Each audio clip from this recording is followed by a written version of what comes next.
Donc maintenant, si vous le voulez bien, on va voir autre chose qui est assez important, c'est la typographie en HTML.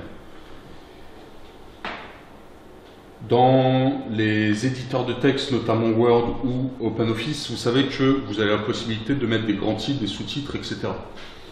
Et d'ailleurs, vous n'êtes sûrement pas étranger aux notions de H1, H2, H3, ce qui correspond en anglais aux headings. Les headings, c'est H-head. Heading, c'est tout ce qui touche à l'entête, en typographie. Donc H1, c'est les titres de plus haut niveau, H2, H3, H4, H5, H6, etc. Donc en HTML, c'est exactement la même chose. On va aller dans la balise main, puisque là, on sort du header, on sort de l'entête, on sort de la navigation, et on va créer un titre. Vous allez mettre un titre à votre site avec une balise H1, pour le moment. Dites-moi, le retour visuel que vous avez sur la droite, est-ce que vous voyez une différence, déjà visuellement parlant, entre le H1 et le H2? Oui. C'est la taille de caractère. Mais on n'a pas du tout touché à la feuille de style. Vous vous rappelez, la feuille de style CSS, c'est ce qui va nous permettre de mettre en forme le contenu HTML qu'on a tapé à gauche. Et vous avez tapé un truc dans style.css à gauche, on n'a rien tapé du tout. Comment est-ce que le navigateur, l'ordinateur fait pour déjà nous montrer un H1 qui est plus gros que le H2? Il y a une raison. Si l'ordinateur ne faisait rien, ou le navigateur ne faisait rien du tout, il nous afficherait, je sais pas, il nous afficherait un truc du genre...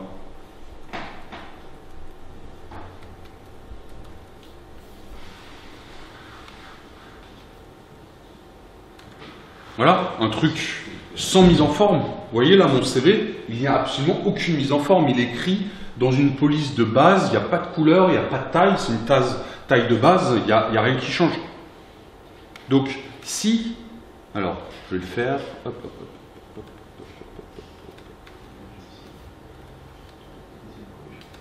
Donc, H1, hop. Vous voyez qu'il y a une énorme différence entre ce que j'ai tapé juste avant et maintenant. Le titre est quand même assez gros. Vous allez me dire logique, on a tapé H1. Comme sur Word, dès que vous tapez, vous mettez un H1, vous le formatez comme ça, il vous le met en gros. Bah, sachez que un navigateur, donc que ce soit Mozilla, que ce soit Safari, Chrome, ont tout un set de styles. De base. Par défaut. Ils fournissent à l'utilisateur tout un jeu de styles, mais vraiment basique. Que ce soit pour voilà, ce genre de typographie, donc H2, H1, H2, toutes les typographies de titres, pour le lien, une petite ligne soulignée avec du bleu. Ça veut dire qu'il y a quelque chose qui travaille déjà. Parce que ça fait combien de temps que vous n'avez pas vu un lien en bleu comme ça sur les sites internet? Très très longtemps qu'on ne voit plus ça, ça se fait plus aujourd'hui. Avant, aux prémices du web, on avait plein de liens comme ça. Aujourd'hui, tout est mis en forme, tout est modifié, aspect bouton, etc. Donc, on voit bien là, et il y en a beaucoup des styles de base, on voit bien là que le navigateur fournit un jeu de styles par défaut. C'est pour ça qu'il ne faut pas s'étonner lorsque on met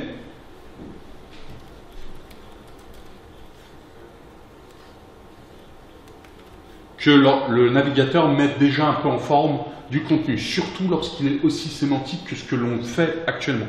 On a mis H1, on a mis H2, on lui donne du sens. L'ordinateur, il faut que H1, H2, je sais ce que c'est, voilà. Très bien.